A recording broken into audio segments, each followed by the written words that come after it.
Hello everyone, welcome to another session on spectrum, literature and contemporary issues.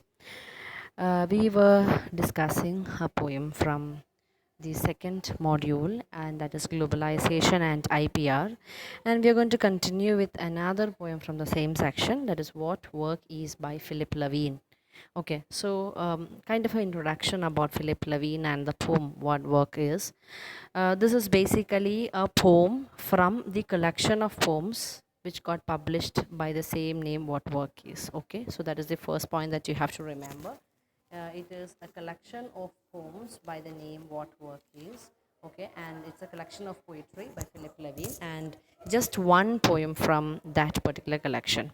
Okay, so this is like the photo of that particular book, or cover page of that particular book.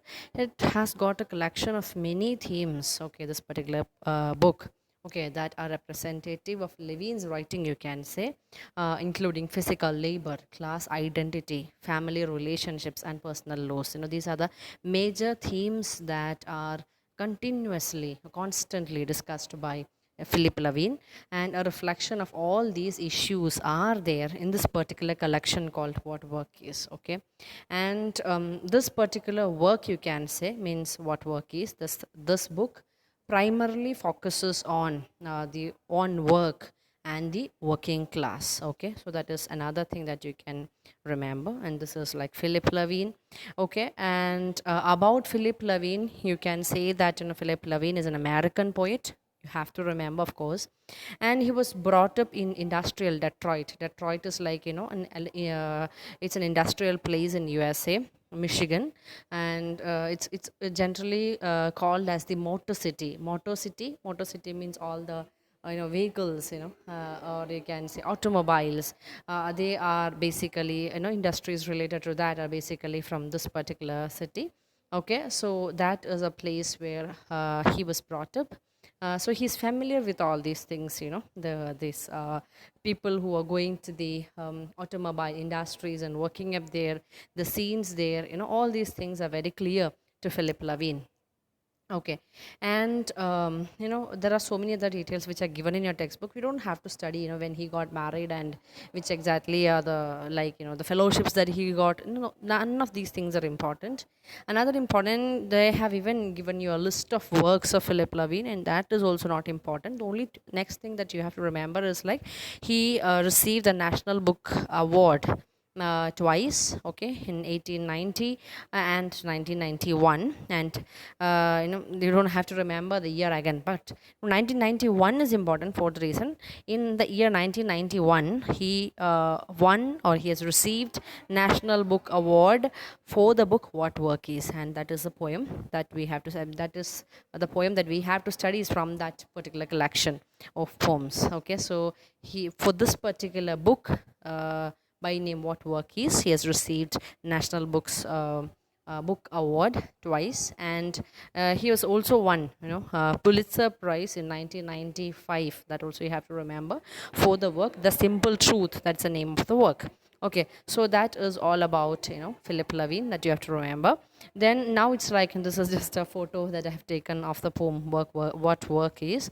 The poem, in like in What Work Is, it's a title poem of 1991 collection, okay, of Philip Levine. Yes, it's a title poem, means the poem is basically has got the same title as that of the book. Okay, so that's the point number one. Then it actually discusses about a civilized society. Okay, in this particular work he discusses about a civil society which often repress, or you can say it often represses the, or oppresses, the people, especially like the manual laborers. So that is one thing. It actually talks about the miserable condition of the workers. Okay, so that is their loneliness, their desperation, and their helplessness. It is addressed by the poet. Also you can say that in this particular poem, he focuses mostly on the concept called you. Okay, means the one who reads the poem. So through this, the poet is able to generate a kind of empathy for the voiceless workers. Okay, so he's standing for the voiceless workers, the n number of workers who are like voiceless, which has got something to do with in the present day system or situation called globalization. Here also we have kind of so many people who are like, voiceless. They are simply working for some reason or the other, okay, day in and day out. So it's a kind of a representative of the globalization in that sense, you can say. And also another important thing that you have to remember is like he is in fact addressing the terribly damaged conditions of American labor. Okay, so you can say that in that sense also it is related to the present concept called globalization. Okay, like you can say that here there are like so many people who are like who are working throughout, like for meager salary and all things like that. So in general it's basically related to, though the poem has nothing to do with globalization, it can be a kind of, there can be a kind of a reference to the depression that is they with the workers, that is also there. Okay, so that's all about the introduction to what workers. Will continue in another lecture. Thank you.